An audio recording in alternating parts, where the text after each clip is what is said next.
إن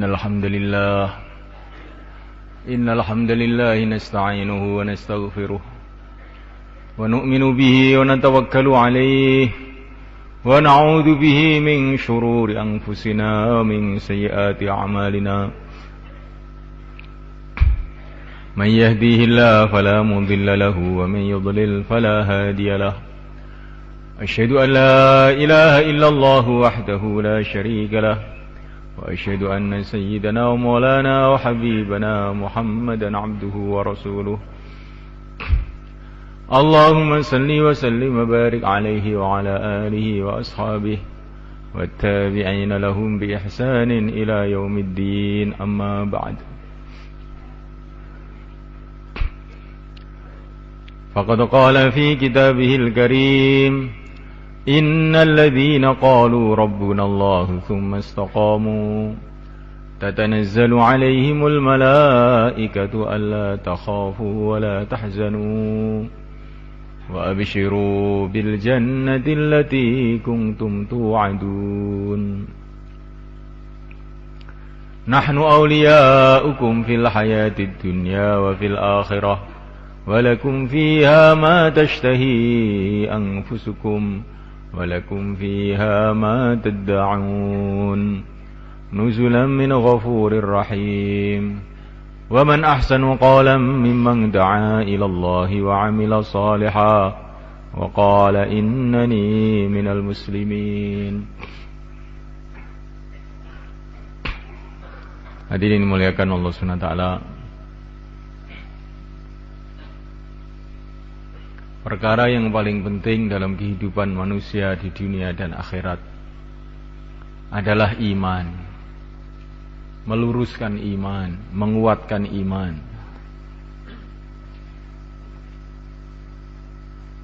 Keyakinan yang benar kepada Allah Subhanahu wa taala. Keyakinan yang benar kepada Rasulullah sallallahu alaihi wasallam. Keyakinan yang benar kepada agama Allah. Keyakinan yang benar kepada kitabullah. Keyakinan yang benar kepada para malaikat Allah. Keyakinan yang benar kepada negeri akhirat. Keyakinan yang benar kepada takdir Allah Subhanahu wa taala.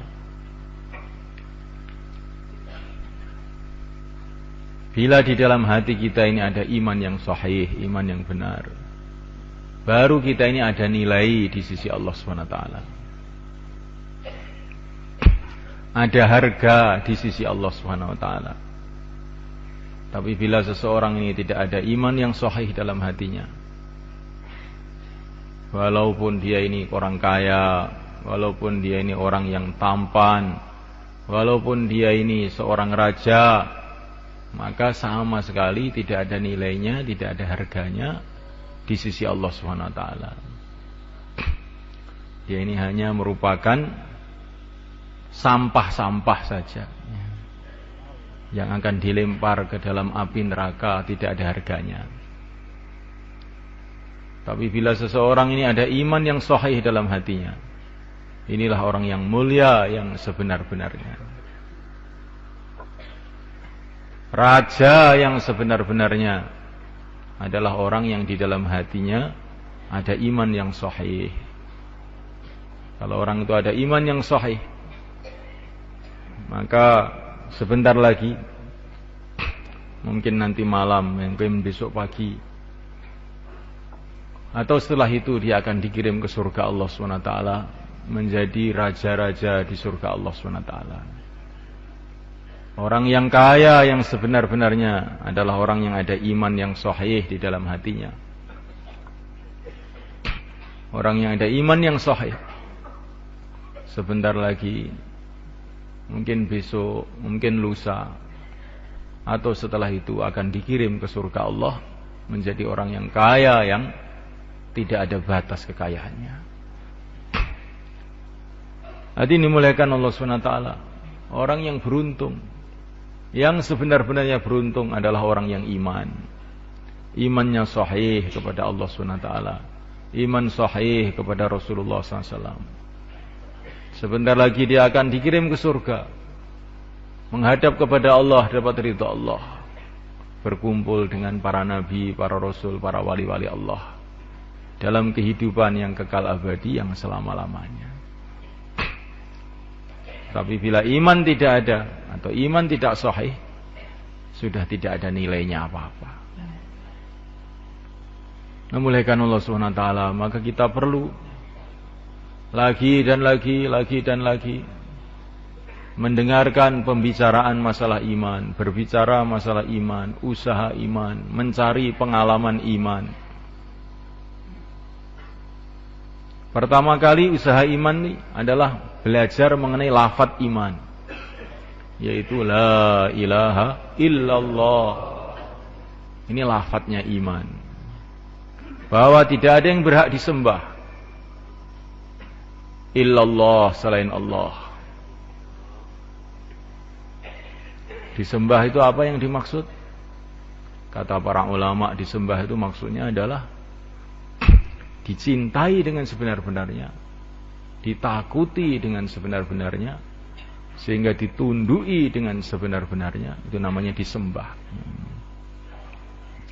Yang berhak untuk dicintai dengan sebenar-benarnya hanyalah Allah Subhanahu wa ta'ala. Yang berhak ditakuti dengan sebenar-benarnya hanyalah Allah Subhanahu wa ta'ala. Yang berhak ditunduki dengan sebenar-benarnya hanyalah Allah Subhanahu wa ta'ala. Yang berhak diharap hanya Allah Subhanahu wa ta'ala. Karena semua kebaikan yang ada di dunia, yang ada di akhirat, yang ada sekarang, yang akan datang, yang telah lalu, hanya Allah yang bisa mendatangkannya. Maka yang berhak untuk diharap, berhak untuk dicintai hanyalah Allah SWT. Kita ini baru melihat makhluk-makhluk Allah saja bisa tergila-gila. Ya. Melihat makhluk-makhluk Allah saja bisa tergila-gila. Makhluk-makhluk Allah yang ada di dunia ini, kita bisa tergila-gila, termenung-menung, ngelamun siang dan malam, gara-gara melihat makhluk-makhluk yang ada di dunia ini. Padahal malaikat Allah Ta'ala, semua keindahan-keindahan yang ada di dunia ini tidak ada apa-apanya dibanding keindahan yang ada di surga.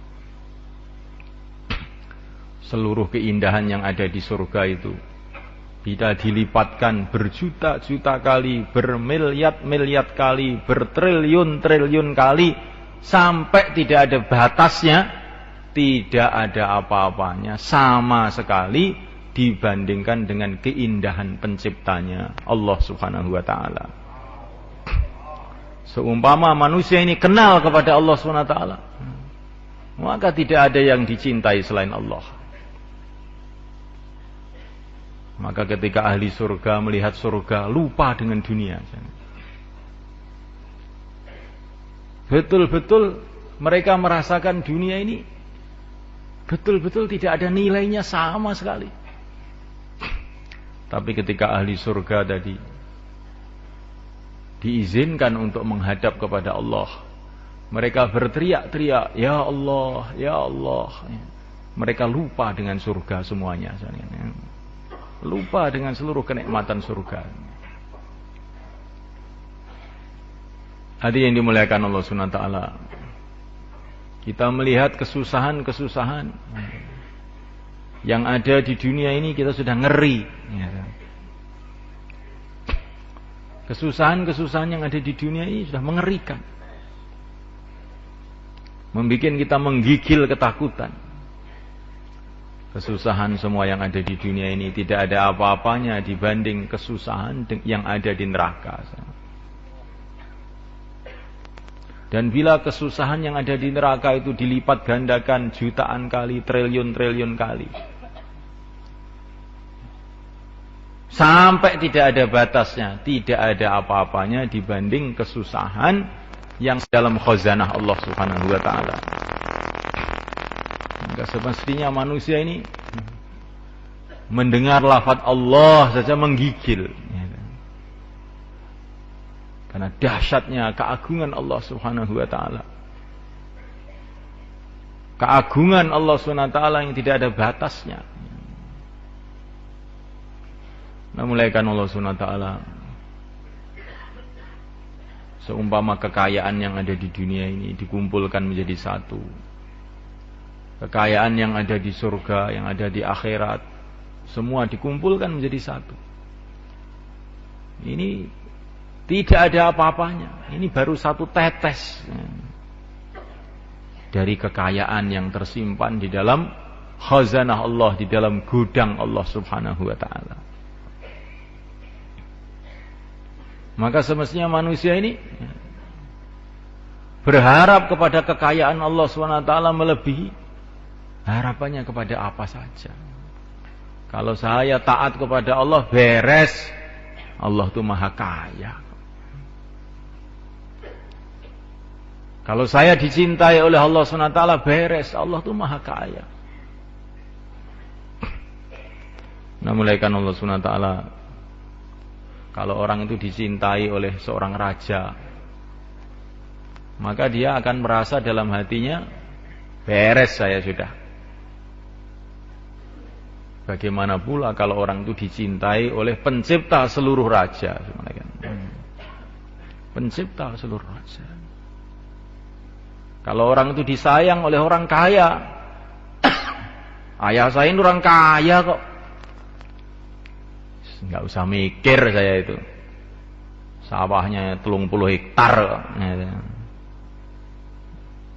Ayah saya orang kaya, nggak mikir, dan ayah saya ini sayang sama saya. Bagaimana kalau orang itu disayang oleh Allah yang menciptakan seluruh orang yang kaya di alam semesta ini? Semestinya dia ini akan menjadi tenang, tentram, bahagia, tidak khawatir apa-apa. Tidak khawatir apa-apa. Namulaikan Allah Subhanahu wa taala. Maka bila orang itu mengenal keagungan Allah, kehebatan Allah, kekuasaan Allah, Masya Allahu kan wa ma lam yasha' lam yakun. Apa yang dikehendaki oleh Allah pasti terjadi. Yang tidak dikehendaki oleh Allah tidak mungkin terjadi.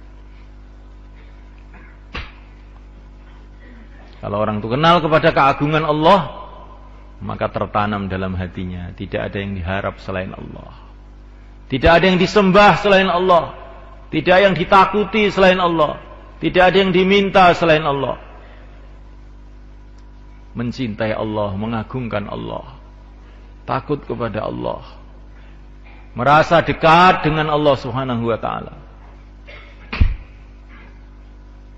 Namanya belajar lafadz iman. Setelah belajar lafadz iman ini semula kan, perlu kita ini belajar pengalaman iman, pengalaman hubungan dengan Allah. Bagaimana caranya? Di saat-saat keadaan itu mengajak kita untuk terkesan dengan makhluk, kok kita ini tetap tidak terkesan dengan makhluk, hanya tawajuh kepada Allah, zahir batin, saat itu nanti kita dapat pengalaman iman. Jadi cari pengalaman iman itu begini caranya. Di saat suasana-suasana semua itu mengajak kita untuk tawajuh kepada makhluk, berharap kepada makhluk, takut kepada makhluk, terkesan dengan keadaan, kok kita ini tawajuh terus kepada Allah, nanti pasti kita akan dapat pengalaman iman. Ini ceritanya dalam Al-Quran banyak. Ketika seorang ahlul iman dari keluarga Fir'aun, rajulun mu'minun min ali Fir'aun, dalam surat Ghafir, ketika satu orang ahlul iman dari keluarga Fir'aun menghadapi ancaman-ancaman Fir'aun, tetapi dalam suasana seperti itu dia dakwah pada Fir'aun, cerita keagungan Allah kepada Fir'aun, dan dia menyerahkan dirinya kepada Allah, Wa ufawwidu amri ilallah. Innallaha basirum bil ibad. Aku serahkan diriku kepada Allah. Allah Maha tahu terhadap hamba-hambanya. Wa ufawwidu amri ilallah. Innallaha basirum bil ibad. Aku serahkan diriku kepada Allah. Allah Maha tahu terhadap hamba-hambanya. Fawaqahullahu sayyiati ma makaru. Ketika orang iman dari keluarga Fir'aun tadi, dalam suasana semua itu mengajak takut kepada makhluk. Tapi dia ini tidak takut. Wa ufawwidu amri ilallah. Aku serahkan diriku kepada Allah. Akhirnya dijaga oleh Allah. Sehingga Fir'aun dengan pasukannya tidak bisa berbuat apa-apa di depan orang ini. Ini ceritanya banyak. Para nabi, orang-orang iman dahulu. Para sahabat diceritakan dalam Al-Quran. Alladzina qala lahumun nasu innan nasa qad jama'u lakum fakhshawhum fazadahum imana wa qalu hasbunallah wa ni'mal wakil. Datang orang-orang kepada para sahabat memberitahu, oh musuh-musuh sudah siap untuk mengganyang kamu semua. Ini suasana itu mengajak orang itu tawajuh pada makhluk, mengajak orang itu ketakutan kepada makhluk. Tapi para sahabat mengucapkan hasbunallah wa ni'mal wakil. Cukup Allah saja. Sebaik-baiknya yang diserahi segala urusan adalah Allah. Akhirnya datang pertolongan Allah kepada para sahabat. Yang dikhawatirkan, yang ditakut-takutkan tadi, ternyata tidak bisa apa-apa. Pasukan-pasukan Mekah yang akan menyerbu sahabat malah pada pulang semua. Ini pengalaman para nabi dulu, pengalaman para sahabat dulu. Suasana mengajak untuk tawajuh pada makhluk, kok tidak mau tawajuh sama makhluk, tetap tawajuh pada Allah. Alamat ini akan dapat pengalaman iman. Seperti Nabi Musa juga, depannya lautan, belakang pasukan Fir'aun. Teman-temannya semua inna lamudrakun.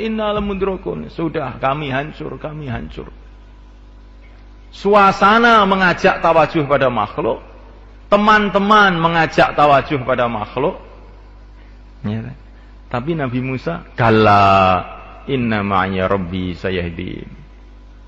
Jangan begitu, Tuhanku bersama aku. Inna ma'ya rabbi, Tuhanku bersama aku. Dia akan memberikan petunjuk pada aku.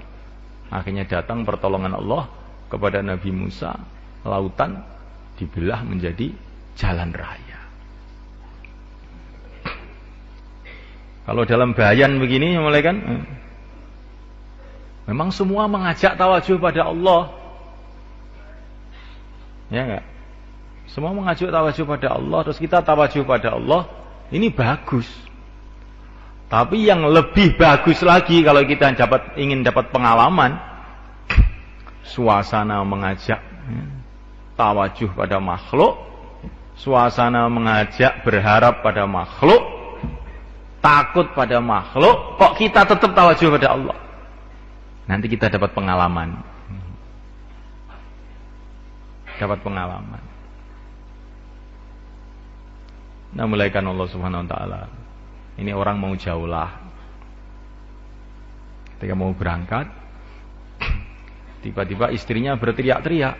Pak, ada apa? Ini anak kita hilang, Pak. Loh, hilang? Lah bagaimana kok bisa hilang? Ya nggak tahu, tadi jalan-jalan di depan tuh saya cari kemana-mana nggak ketemu. Ya saya mau jaulah. Ya penting jaulah apa penting anak? Katanya istrinya. Dia merenung. Kalau sudah ditanya begitu bagaimana kira-kira? Penting jauh lah apa penting anak? Bingung ini. Bayan 20 tahun ini jadi lupa semua, ya kan? Direnung. Penting jauh lah katanya. Penting jauh lah, karena jauh lah ini perintah Allah. Kalau saya menjalankan perintah Allah, nanti akan dapat ridho Allah, dapat pertolongan Allah. Langsung jauhlah. Setelah jauhlah taskil, bentuk jamaah. Setelah bentuk jamaah mau kencing di belakang masjid, tiba-tiba ada orang berteriak-teriak, Pak. Ini ada anak kecil di sini, anaknya siapa Pak ini? Walah, anak saya ini. Masya Allah. Jadi orang itu kalau suasana itu mengajak kepada makhluk, kok dia tetap tawajuh kepada Allah, itu nanti dia dapat pengalaman macam-macam.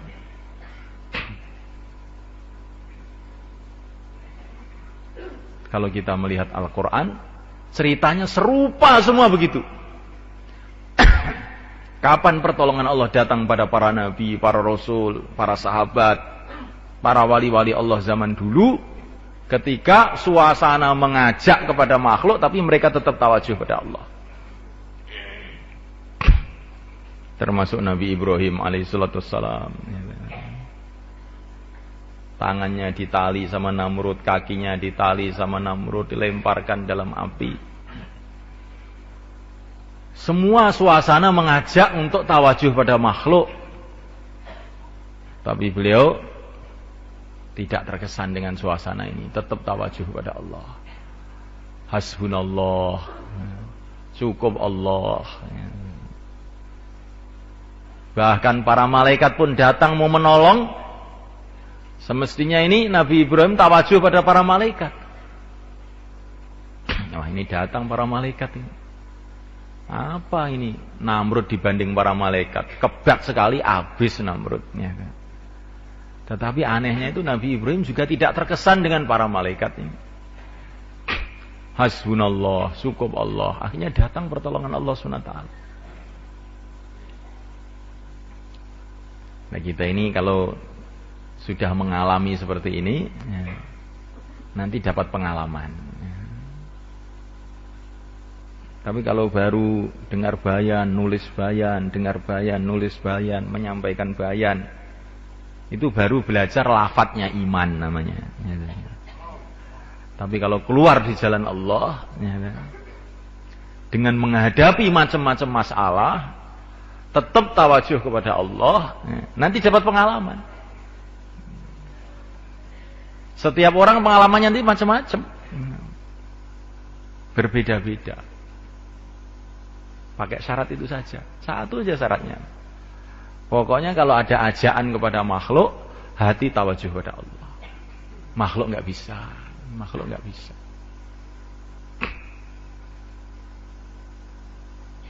Nah mulaikan Allah SWT, Nabi Yusuf alaihissalam digoda sama Zulaikha, wanita yang tercantik pada zaman itu. Pintu-pintu dikunci. Wa qalat haytalat. Mari ke sini, mari ke sini. Tapi Nabi Yusuf tawajuh pada Allah. Ma'adallah, innahu rabbi ahsana mathwaya. Ma'adallah, aku berlindung kepada Allah. Langsung beliau lari. Tiba-tiba pintu-pintu yang terkunci tadi pada terbuka sendiri sebenarnya. Jadi orang itu kalau tawajuh pada Allah, walaupun suasana sudah mau kejungkir itu ya, ada aja jalan keluarnya. Ada aja jalan keluarnya. Tapi kemudian Zulaikha bikin masalah, bikin fitnah-fitnah. Laporan kepada suaminya, ini Yusuf ini,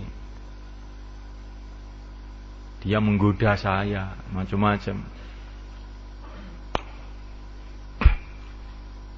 Akhirnya apa yang terjadi semalekan? Nabi Yusuf orang tawajuh pada Allah, Tiba-tiba itu ada bayi di rumah itu ngomong. Yang biasanya nggak pernah ngomong lo ngomong. Bayi masih digendong belum bisa ngomong tahu-tahu ngomong. Itu Yusuf itu kalau bajunya sobek dari depan berarti Zulaikha benar. Kalau sobek dari belakang Zulaikha salah, yang benar Yusuf. Ternyata sobeknya bajunya Nabi Yusuf itu dari belakang. Akhirnya suaminya Zulaikha ini paham, oh istri saya yang keliru. Istri saya yang keliru. Jadi orang itu kalau dituduh macam-macam itu nggak usah mengelak, tawajuh aja sama Allah, ma'adallah, tawajuh pada Allah. Nanti ada yang membela sendiri. Sampai bayi pun bisa membela nanti. Ini orang dakwah begini, bikin masalah, bikin kerusakan, bikin astagfirullahaladzim. Tawajuh pada Allah saja. Nanti kan orang lain yang Allah gerakkan untuk membela. Nanti bisa bayi-bayi ngomong nanti. Lu salahnya orang di masjid itu apa toh Pak? Kok dimarah-marah itu salahnya itu apa? Lah iya, ya gak salah apa-apa loh. Akhirnya ya. Orang di masjid kok dimarah-marah itu lo salah apa? Dia nggak minta uang, nggak minta apa ya bekal sendiri-sendiri. Lah iya, salah apa ya? Saya sendiri nggak tahu salahnya. Jadi sudah mulai kan Ta'ala, kalau suasana kita ini mengajak untuk tawajuh pada makhluk, tawajuh pada Allah, nanti kita ini dapat pengalaman-pengalaman.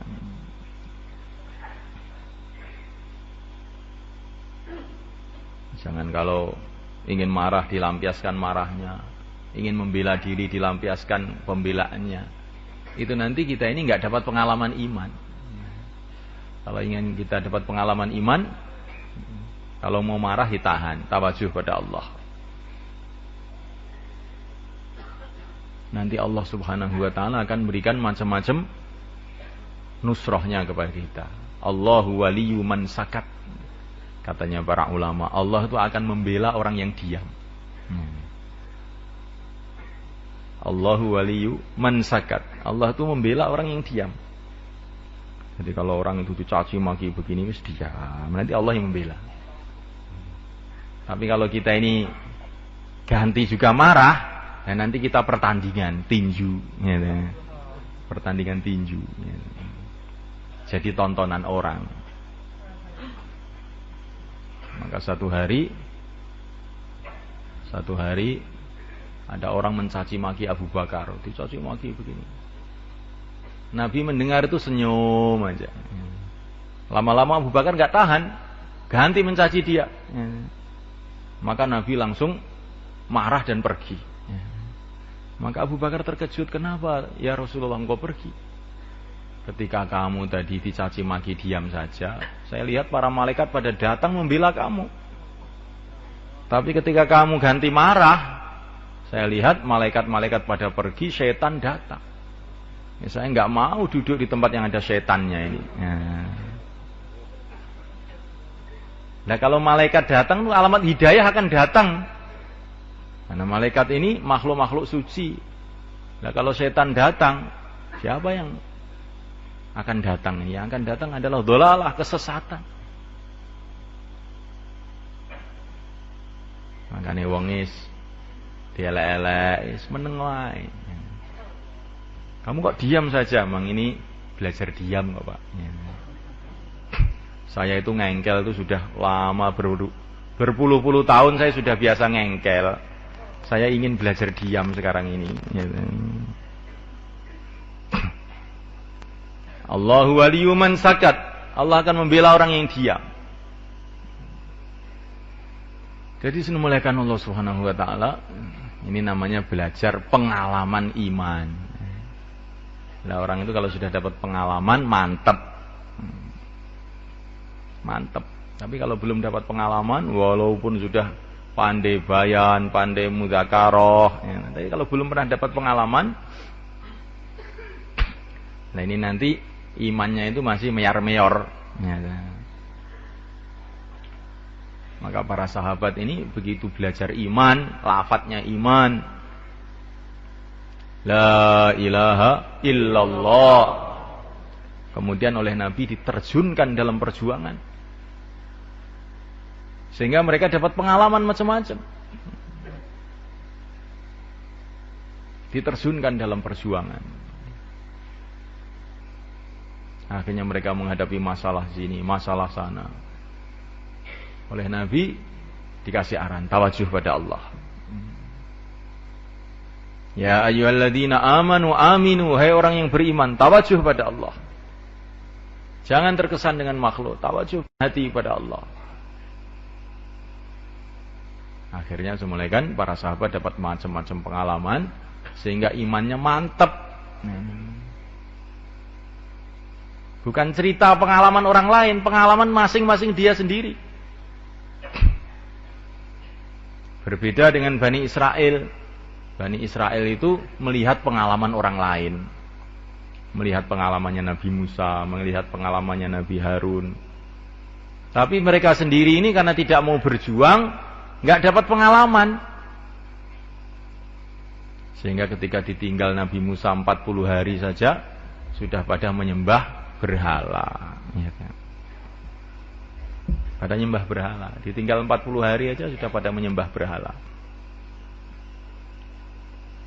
Karena mereka ini nggak punya pengalaman masing-masing, itu nggak punya, karena nggak mau berkorban. Sehingga ketika dinasihati Nabi Harun, kamu jangan nyembah berhala, maka mereka mengatakan, kami akan terus menyembah berhala, kecuali kalau nanti Musa sudah datang. Kalau Nabi Musa sudah datang, ya saya salat lagi. Kalau Nabi Musa belum datang, ya saya tetap menyembah berhala. Karena yang mereka lihat itu mukjizat-mukjizat Nabi Musa, kehebatan-kehebatan Nabi Musa. Mereka sendiri ini karena tidak ada pengorbanan, tidak punya pengalaman iman sendiri. Ya seperti kadang-kadang kita sekarang ini, umpama Rasulullah masih ada gitu, apa 4 bulan siap mati sekarang juga saya. Tapi Rasulullah sudah nggak ada, Abu Bakar sudah tidak ada. Ya apa boleh buat. Karena apa ini?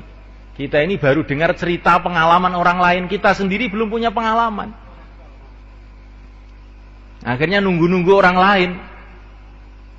Kalau Sunan Ampel datang itu ya saya dakwah. Sunan Ampel sudah mati, saya tidur saja. Karena kita ini pengalamannya itu pengalaman mendengar ceritanya Sunan Ampel, tapi kita sendiri nggak punya cerita, nggak pernah berjuang. Gimana ada cerita? Para wali-wali dulu, para sahabat-sahabat dulu punya cerita itu ketika mereka itu berjuang habis-habisan, tawajuh kepada Allah Subhanahu wa taala, akhirnya dapat pengalaman-pengalaman. Nah, kalau kita ini berjuang juga seperti mereka, maka kita ini nanti akan dapat pengalaman-pengalaman juga seperti mereka, sehingga iman kita meningkat. Insyaallah malaikat. Insyaallah. Terus istiqomah.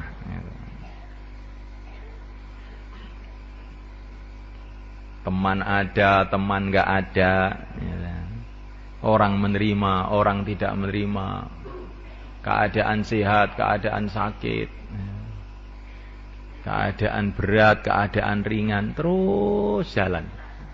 Dengan istiqomah. Dan dengan tertib. Apa-apa dimusyawarahkan. Karena amalan dakwah ini tanpa musyawarah, ini seperti sholat nggak wudu. Dakwah itu harus pakai musyawarah. Apa-apa dimusyawarahkan. Jangan pakai pikiran sendiri. Nah, mulaikan Allah Subhanahu wa taala Maka ini penting kita sadari. Amal itu kalau amal istimai, amal bareng-bareng, itu harus musyawarah. Wa amruhum syura bainahum. Terus istiqomah dengan musyawarah, terus istiqomah. Nanti lama-lama dapat pengalaman sehingga iman kita naik. Nah, tandanya iman naik itu bagaimana? Tandanya itu mulai seneng dengan sholat. Bukan sholat, seneng dengan sholat. Punya keyakinan di dalam hati dengan sholat saya selesai masalah. Nanti kalau saya sholat selesai masalah. Ini tandanya iman. Benar. Karena sholat ini menghadap kepada Allah, pencipta alam semesta, penguasa dunia akhirat. Saya ada masalah dengan ayah saya, Pak. Ayah kamu itu yang memegang hatinya Allah. Kamu sholat. Mertua juga begitu, Pak. Itu istri saya itu dipengaruhi mertua saya. Oh, begitu. Mertua kamu, istri kamu, hatinya di tangan Allah. Kamu sholat. Tapi kalau sholat, tawajuh kepada Allah. Jangan tawajuh sama mertua. Nanti karena ada masalah dengan mertua, mulai Allahu Akbar sudah mertua. Dalam hatinya itu. Enggak merasa menghadap pada Allah, menghadap pada mertua. Akhirnya tidak ada nilainya sholatnya itu tadi.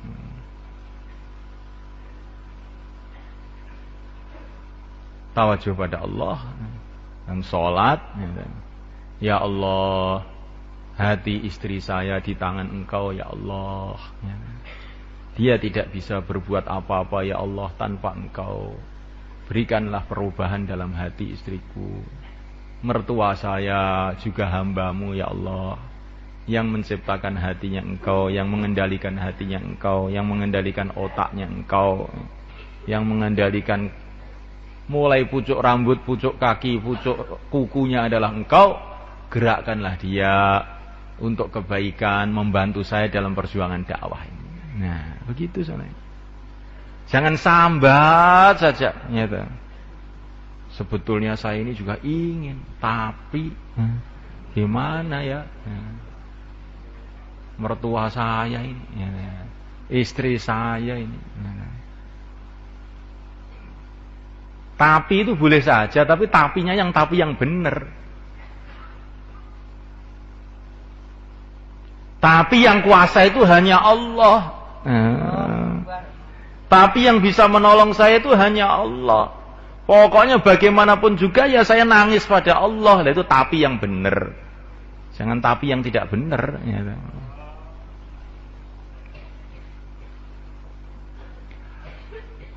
Nah, mulaikan Allah Subhanahu wa taala salat untuk menyelesaikan masalah. Orang dikasih kesempatan menghadap pada Allah 5 kali. Kok masih bingung saya banyak masalah? Lebih aja nih. Hamilu hawaijakum alal maktubat. Dalam satu riwayat hadis. Bawalah hajat-hajat kamu itu di dalam sholat-sholat fardu. Wah, ini Allahu Akbar. Kesempatan menyelesaikan masalah saya ini. Nah, gitu loh.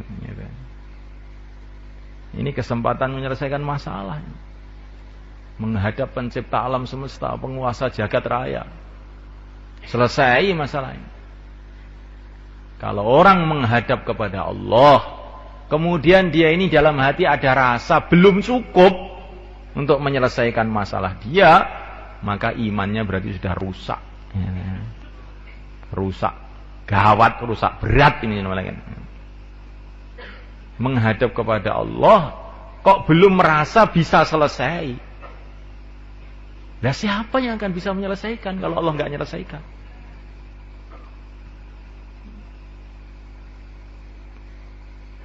Nah, mulaikan Allah Subhanahu wa taala.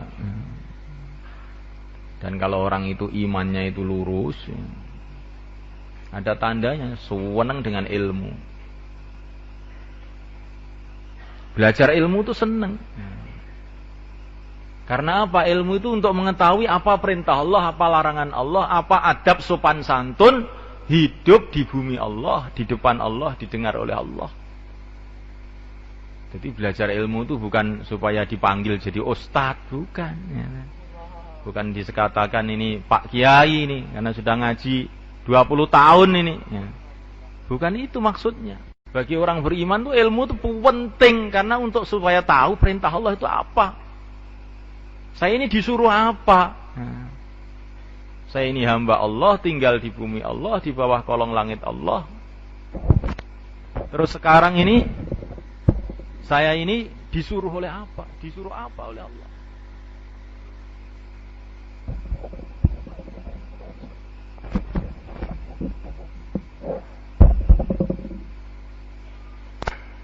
Ini pentingnya ilmu itu di situ tuh semulaikan.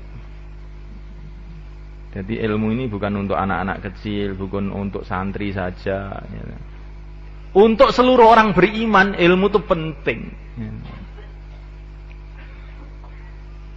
Ilmu itu penting. Baik ilmu masail maupun ilmu fadhail ya penting. Sekemampuannya kita harus ada semangat untuk mencari ilmu.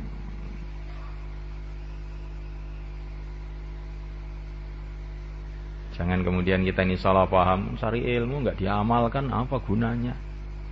Nah kalau tidak ada ilmunya, ngamalkannya bagaimana? Ya, kan? Wong sudah punya ilmu aja masih sulit mengamalkan, apalagi nggak punya ilmu, tambah belas, ya, kan? Tambah sama sekali jadinya. Ya, kan? Jadi kita ini jangan menjadi orang yang anti ilmu. Wah ini keliru malah kan. Ya, kan? Yes ngene iki aku wis. Karena mencari ilmu itu Masya Allah, ilmu agama itu semulaikannya. Baru mencari saja sudah dapat pahala. Tidak paham pun dapat pahala. Kan aneh itu ilmu agama itu. Baru berangkat saja malaikat-malaikat sudah menghormat kepada kita. Nah, malaikat Allah SWT. Maka taklim di rumah, taklim di masjid dikuatkan malaikat. Saya sudah hafal tuh fadilah amal, sudah hafal. Sehingga setiap taklim tidur. Ini bukan masalah hafal. Masalahnya itu kalau kamu berangkat itu loh, malaikat itu hormat kepada kamu. Padahal malaikat ini makhluk-makhluk suci yang sudah ibadah jutaan tahun, miliaran tahun itu loh sayang dengan kamu. Masya Allah, bagaimana ini? Kok kamu bisa tidur seperti itu? Ya.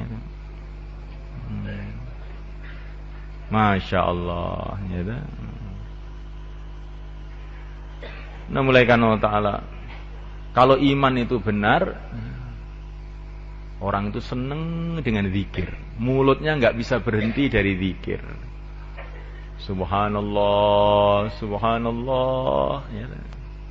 Seperti ceritanya Nabi Idris. Sampai beliau ini punya kerjaan itu menjarum pakaian. Menjarum pakaian. Sambil menjarum itu Subhanallah, Alhamdulillah, wa la ilaha illallah, Allahu Akbar. Tahu-tahu iblis datang iri. Ini orang jarum pakaian zikir terus.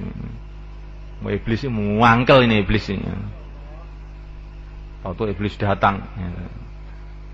Tuanya macam-macam. Langsung oleh Nabi Idris jarumnya itu dicocokkan ke matanya iblis itu.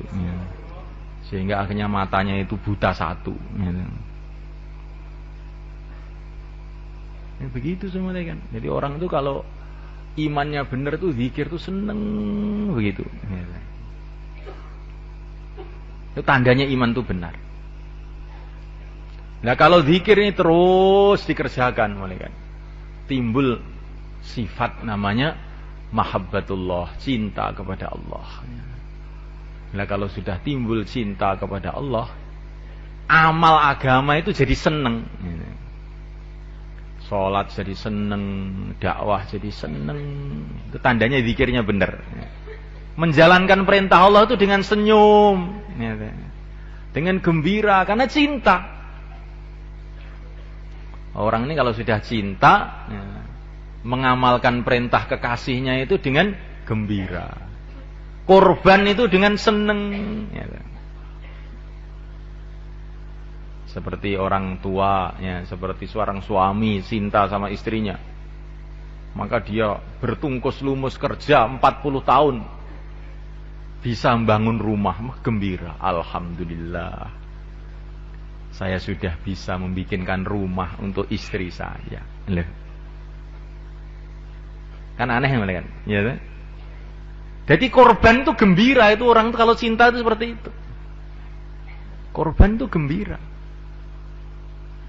Saya sudah bisa membelikan sepeda motor untuk anak saya. Loh. Padahal yang naik itu anaknya, tapi yang gembira itu malah ayahnya. Kan aneh itu. Ya, itu. Ini kalau orang sudah sayang sama anak seperti itu. Nah kalau orang sudah cinta sama Allah, Masya Allah, amal agama itu nikmat. Sampai enggak teringat pahalanya. Amal itu sendiri sudah dianggap satu kebahagiaan. Seperti Sayyidina Abu Bakar. Korban semua. Habis laporan sama Nabi, ya Rasulullah, yang bisa saya korbankan hanya ini, sudah habis. Nanti kalau ada lagi mau saya korbankan lagi. Nah, ini orang itu kalau cinta itu korban itu seneng. Alhamdulillah bisa korban. Tapi kalau belum ada mahabbatullah, kecintaan ini amal juga, tapi dengan melerut, ya, dengan cemberut, dengan berat. Nah, dulu para sahabat ini cintanya ini sudah luar biasa. Cintanya kepada Allah, cintanya kepada Rasul. Ya. Sehingga amal itu dengan gembira. Dalam medan pertempuran, ditusuk dadanya oleh orang kafir, tapi mereka berteriak, "Fustu wa rabbil Ka'bah." Beruntung aku demi Tuhannya Ka'bah. Ya. Karena saya sudah bisa korban. Ya. Karena sudah bisa korban, beruntung saya. Nah ini para sahabat. Di korban itu seneng. Apa senengan kamu Abu Bakar? Senengan saya itu kalau saya bisa mengorbankan harta saya untuk Allah dan Rasulnya. Apalagi kalau bisa mengawinkan anak saya dengan Rasulullah. Ya. Jadi pokoknya apa yang bisa korban itu jadi gembira itu Abu Bakar. Semoga kita begitu juga, malaikat. Nah kalau amal sudah cinta ini, malaikat. Sholat satu malam nggak terasa, ya, orang sudah seneng. Ya. Seperti ceritanya Fudail ibnu Iyad, dia ini punya kekasih seorang wanita, malaikat. Maka dia ini malam-malam hujan-hujan pergi ke rumahnya kekasihnya itu. Tapi orang zaman dulu, malaikat, mau masuk rumah nggak berani. Ya, mau assalamualaikum juga nggak berani, dia cuma berdiri aja di halaman itu. Padahal hujan-hujan, nggak terasa sampai pagi, ya. Cuman berdiri aja, maju nggak berani, mundur sayang, ya. Kita berdiri aja. Maka ketika subuh, hayya 'alas shalah, sholatu khairum, terkejut ya, loh sudah subuh. Maka dia ini menangis, masya Allah. Gara-gara cinta makhluk, saya berdiri semalam suntuk di sini nggak terasa. Seumpama ini untuk cinta kepada Allah kan jadi wali saya ini. Ya. Sudah mulai malam ini saya mau berdiri semalam untuk Allah. Ya. Akhirnya jadi wali. Ya. Akhirnya jadi wali, begitu. Jadi kalau kita ini terlanjur mencintai dunia, mencintai makhluk, maka kita ini coba merenung. Saya ini bisa mencangkul di sawah mulai pagi sampai sore. Masya Allah, malu saya sama Allah. Kalau besok saya mau jaulah mulai pagi sampai sore saya. Ya. Bagaimana jalan? Akhirnya kesalahannya malah jadi barokah, itu kayak begitu. Kayak Fudail bin Iyad tadi. Pertama kali cinta kepada makhluk, tapi tahu-tahu dibalik jadi cinta kepada Khalik. Ini diantara tanda-tanda zikir masuk dalam hati itu begitu. Amal seneng. Nah, mulaikan Allah SWT. Dan orang itu kalau imannya benar, mulaikan akhlaknya mesti baik. Nggak bisa tidak. Dia 24 jam merasa dilihat oleh Allah. Bagaimana akhlaknya nggak baik? Seperti santri itu, kalau nggak ada kiainya itu berteriak sana, berteriak sini, nyolot sana, nyolot sini, ya. Nanti kalau kiainya datang, duduk meneng, diam, ya, seperti wali, ya. Ya. Zikir. Ya. Nah, kalau kiainya nggak ada lagi, mencolot lagi, ya. Coba semalekan. Lah seumpama orang ini semalekan merasa dilihat oleh Allah. Allah yang ngasih mata saya tentu maha melihat.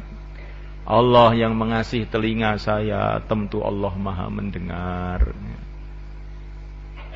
Itu diamalkan. Maka dia ini 24 jam akan beradab. Akhlaknya mesti baik. Nggak bisa ngomong seenaknya, itu nggak bisa. Berbuat seenaknya nggak bisa.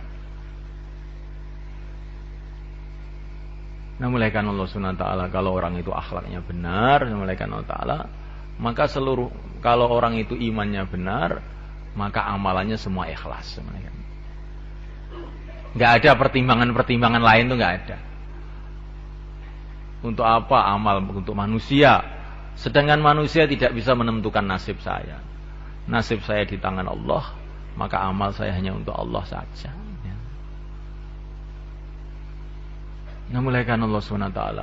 Kalau orang itu imannya benar, mulaikan. Dia tidak bisa menahan diri dari dakwah. Seperti Sayyidina Abu Bakar. Sayyidina Abu Bakar itu dakwah terus mana? Akhirnya orang-orang Quraisy marah. Pokoknya kalau kamu masih terus dakwah, diusir dari Mekah kamu. Geger wis. Di Mekah itu geger. Kalau kamu mau amalkan agama kamu, ya, di rumah kamu, tapi jangan ngajak-ngajak orang. Katanya orang Quraisy, toleransi. Jadi orang Quraisy sudah kenal toleransi juga, ya kan? Itu toleransi itu mazhabnya orang Quraisy sana, ya kan? Jahiliyah, zaman jahiliyah, ya kan? Abu Bakar, kalau kamu mau mengamalkan agama kamu, terserah. Tapi di rumah kamu, jangan mengaruhi orang. Kalau kamu masih mengaruhi orang, awas nanti. Gawat ini nanti. Abu Bakar pertama kali ngalah sebentar. Dia pulang ke rumah. Tapi pulang ke rumah nggak tahan, mulaikan beliau. Bagaimana orang-orang saya biarkan berbondong-bondong masuk neraka? Bagaimana orang saya biarkan tidak mengenal Allah yang menciptakan mereka, sehingga dia duduk di rumah itu nggak kuat. Tetapi mau keluar ini, wah nanti orang-orang marah semua. Akhirnya dia punya ide. Abu Bakar punya inspirasi, punya ide. Sudah, sekarang saya tak bangun musola di depan rumah. Akhirnya beliau bangun musola depan rumah. Beliau di situ baca Quran keras-keras. Akhirnya anak-anak orang Quraisy pada datang semua mendengarkan bacaan Quran beliau ini. Dengarkan, terkesan, seneng mereka. Wah, orang-orang Quraisy geger lagi. Nah, ini ternyata dakwah lagi nih Abu Bakar, ya kan? Jadi mulaikan Allah Ta'ala, orang itu kalau imannya benar nggak bisa kok diam tuh nggak bisa, kan? Nggak bisa, kan? Nah, mulaikan Allah Subhanahu wa Ta'ala. Kalau orang itu imannya benar, dalam hatinya ada keyakinan kepada Allah Subhanahu wa Ta'ala. Allah melihat, Allah mendengar. Kemudian melihat orang-orang tidak kenal kepada Allah. maka dia mesti tidak akan bisa membiarkan mereka. Mesti akan datang menasihati mereka. Nah, mulaikan Allah Subhanahu wa taala. Kalau kita ini melihat ada orang mau berjalan, mau masuk jurang atau mau masuk sumur, kalau kita ini memang orang waras, nggak akan bisa membiarkan begitu. Mesti kita berteriak-teriak, Pak, sumur itu depan itu. Iya nggak mereka? Kalau orang itu ada keyakinan bahwa di depan sana ini, kalau orang itu tidak amal agama adalah sumur jahanam, gitu. Bagaimana orang itu bisa diam, kan? Membiarkan orang maksiat, membiarkan orang tidak kenal agama, nggak bisa diam. Jadi orang itu diam itu sebetulnya karena dia ini imannya ini melemah sebenarnya. Kalau orang itu imannya benar, nggak akan bisa diam. Mesti dia akan mengingatkan orang, mesti dia akan mengajak orang. Maka iman dengan dakwah itu nggak bisa berpisah. Orang-orang ahlul iman semua ahli dakwah.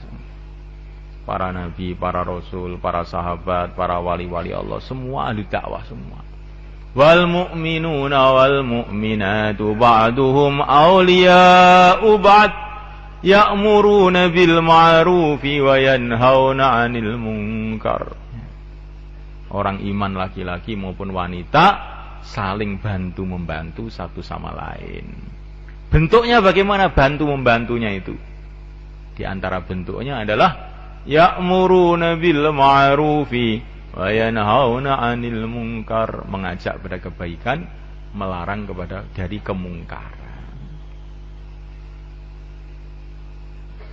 Nah, mulaikan Allah Ta'ala. Dakwah ini penting, mulaikan. Kemarin Maulana Mustaqim hafizahullah beliau mengatakan wujudnya agama itu adalah dengan dakwah. Untuk menjaga agama begitu juga harus dengan dakwah. Wujudnya pertanian dengan kerja namanya kerja pertanian. Begitu juga untuk menjaga pertanian bagaimana? Ya kerjanya, ya pertanian itu sendiri juga. Untuk mewujudkan perdagangan, maka perlu ada kerja namanya kerja perdagangan. Nah, untuk supaya menjaga perdagangan itu sendiri bagaimana? Ya harus ada kerja namanya perdagangan itu diteruskan. Jadi kalau semulaikan kita ini bertani, sudah wujud kerja pertanian. Wujud kerja pertanian 100 tahun, 500 tahun. Karena kita sudah kerja pertanian terus-menerus turun-menurun 500 tahun. Nah, sekarang ini kerja pertanian sudah kita buat selama 500 tahun. Oleh karena itu, sekarang kita sudah tidak perlu kerja pertanian lagi. Ya. Maka kita tidak perlu kerja pertanian lagi. Akhirnya jadi apa yang terjadi apa kira? Ya langsung sawah-sawah kita bertahap-tahap akan rusak semua. Seperti kita sekarang ini di Jawa ini. Dulu Wali Songo sudah dakwah tungkus lumus siang malam selama 40 tahun. Sehingga seluruh orang Jawa telah masuk Islam. Oleh karena itu sekarang sudah tidak perlu dakwah lagi. Begitu semuanya. Saya ini sudah makan selama 40 tahun. Maka oleh karena itu mulai hari ini kita sudah tidak perlu makan lagi. Sudah terlalu lama kita makan ini. Begitu semulaikan. Jadi semulaikan untuk supaya kita ini bisa hidup, asbabnya ya makan minum itu. Untuk meneruskan hidup ya asbabnya makan minum itu juga. Ini ketentuan Allah, sunnatullah untuk manusia. Untuk mewujudkan agama perlu dakwah. Untuk meneruskan wujudnya agama ini juga harus terus dakwah. Terus dakwah. Dakwah ini kerja permanen umat. Sebagaimana ibadah juga kerja permanen umat. Jadi umat Islam ini kerja permanennya itu dua, ya ibadah, ya dakwah. Dua-duanya. Mulai awal. Karena Nabi kita, baginda Muhammad SAW, adalah Nabi yang terakhir. Maka mulai awal, pertama kali Nabi kerja di Mekah. Diutus oleh Allah di Mekah. Beliau mengajarkan kepada umatnya itu dua kerja sekaligus. Dakwah dan ibadah. Langsung sekaligus. Orang diajak ibadah, orang diajak dakwah. Mulai awal-awal. Baru orang masuk Islam satu. Yaitu Sayyidina Abu Bakar As-Siddiq radhiyallahu ta'ala anhu. Hari itu juga ibadah, hari itu juga dakwah. Hari itu juga dakwah, hari itu juga ibadah. Tapi waktu itu memang belum ada sholat 5 waktu. Tapi sudah ada sholat. Sholat 5 waktu itu setelah Isra Mi'raj.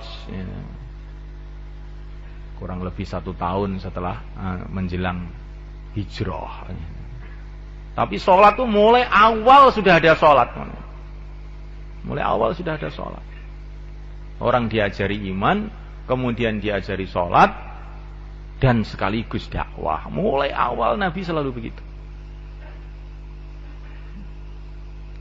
Karena Nabi ini adalah Nabi yang terakhir. Umatnya punya tanggung jawab double melebihi yang dulu.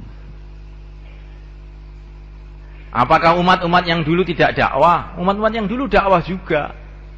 Tapi tanggung jawabnya tidak seperti umat ini. Umat-umat yang dulu dakwah. Orang yang mengatakan umat dulu hanya ibadah itu keliru besar. Dalam Al-Quran banyak juga cerita umat-umat dulu dakwah juga. Tetapi tanggung jawabnya tidak sebesar umat ini. Karena umat dulu itu Nabi wafat, datang Nabi lagi, Nabi wafat, datang Nabi lagi, Nabi wafat, datang Nabi lagi. Sehingga tanggung jawabnya itu tidak sebesar umat ini. Kalau umat dulu itu umpamanya berpikir, alah saya tak istirahat dulu, nunggu Nabi datang, itu masih boleh itu. Gitu. Karena memang Nabi akan terus datang, ada lagi Nabi, datang Nabi lagi. Jadi nunggu-nunggu itu boleh kalau umat dulu itu. Karena pintu kenabian belum ditutup. Tapi kalau umat ini, nunggu tidak boleh. Harus cash sekarang juga. Nah nunggu apa kamu? Nunggu Nabi lagi. Itu Nabi Tangerang itu nanti. Ya, Nabi palsu. Ya, jadi tidak akan ada Nabi lagi. Maka kita di dalam dakwah ini tidak boleh menunggu-nunggu. Berangkat cash sekarang juga. Insya Allah malaikat. Nah, apalagi ini menjelang Ramadan. Amalan-amalan dalam bulan Ramadan dilipat gandakan oleh Allah SWT. Ramadan bulan hidayah. Banyak sekali hidayah-hidayah besar datang dalam bulan Ramadan. Oleh karena itu semulaikan Allah Ta'ala, Ramadan ini kita jadikan bulan ibadah juga bulan dakwah. Begitu Nabi dulu menggunakan Ramadan. Ramadan untuk iktikaf, Masya Allah, jungkung ibadah. Tapi Ramadan juga untuk keluar jalan Allah, pergi ke Badar, Fathu Makkah. Bulan Ramadan juga, seluruh orang Mekah masuk Islam dalam bulan Ramadan. Jadi Ramadan itu jangan ada pikiran poso ya sing pokoknya karo keluarga ning omah, menikmati bulan puasa. Nah, mulai kan Allah SWT menikmati bulan puasa itu dengan cara yang ditunjukkan oleh Rasulullah SAW. Ini namanya menikmati bulan puasa. Kalau puasa di rumah itu sudah biasa. Ya. Tapi kalau puasa di jalan Allah, itu baru luar biasa. Insyaallah malaikat. Nikmatnya nanti tambah lagi malaikat. Nikmatnya tambah lagi. Maka bulan Ramadan, bulan ibadah, bulan dakwah. Bulan memakmurkan masjid. Bulan silaturahim. Karena dalam bulan Ramadan ini hati-hati manusia dilunakkan oleh Allah. Kesiapan umat untuk menerima hidayah itu tambah besar dalam bulan Ramadan. Oleh karena itu, kita gunakan bulan Ramadan itu untuk keluar di jalan Allah. Insyaallah malaikat. Maka yang niat 40 hari sekarang dinaikkan jadi 4 bulan. Silakan berdiri malaikat. Monggo. Nah, silakan malaikat. Yang mau keluar 4 bulan malaikat. 4 bulan. Langsung ke sana malaikat. Yang mau keluar 4 bulan 40 hari, silakan ke sana. Selatan semua. Monggo Pak, si badhe medal Pak, sekawan dosa dinten, sekawan wulan, monggo jumeneng sedaya. Ramadan, nggih. Kathah rencang-rencang kita sing wingi Ramadan tesih teng mriki, nggih. Sakniki pun dipanggil oleh Gusti Allah, gitu. Kesempatannya. 4 bulan, 40 hari. Nah, silakan, mulaikan. Pelajar-pelajar SMP, SMA, STM, mahasiswa, ini juga ada perayaan menjelang Ramadan ini. Gunakan perayaannya itu untuk fisabilillah.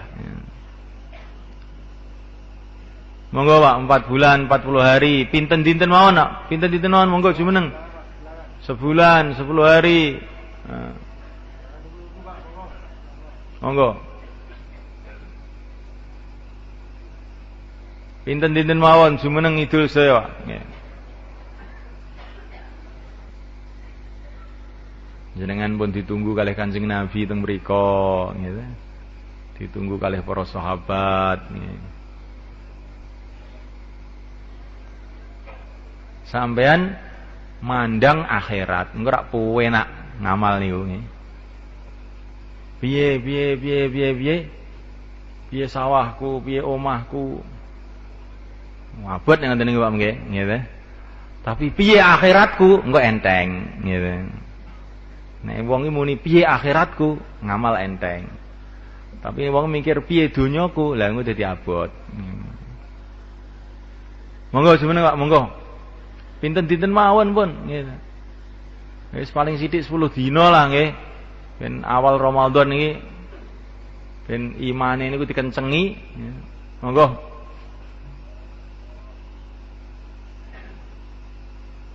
Insyaallah sedaya niat nggih. Sakniki sing naskil genti jenengan, Pak. 3-3 sekawan-sekawan, monggo. Monggo 3-3 sekawan-sekawan mudzakarah ganti sing naskil jenengan, gitu. Ketoke mandi-mandi sampeyan iki naskile. Monggo.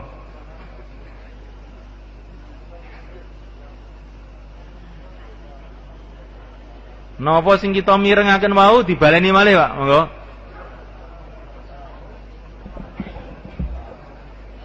Apa yang kita dengar tadi, kita ulang-ulang.